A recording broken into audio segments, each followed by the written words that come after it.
Bien, una vez hemos vaciado el depósito de aguas negras, acudimos al interior del vehículo, al cuarto de baño, y en su armario localizamos 1 o 2 botes con el químico que se utiliza cada vez que se hace el vaciado del depósito de aguas negras.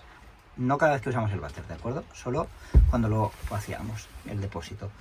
Cogemos uno de los botes, abrimos la taza del váter y accionamos la palanca para poder abrir el compartimento, como se puede ver.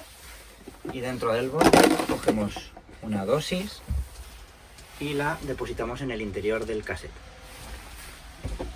Luego cerramos todo otra vez y ya tenemos el váter listo para ser usado de nuevo. Es muy importante que los químicos los utilice, los manipule solo una persona adulta, ¿vale? Es un químico bastante tóxico y es imprescindible que sea manipulado solo por adultos, así como lavarse las manos después de utilizarlo.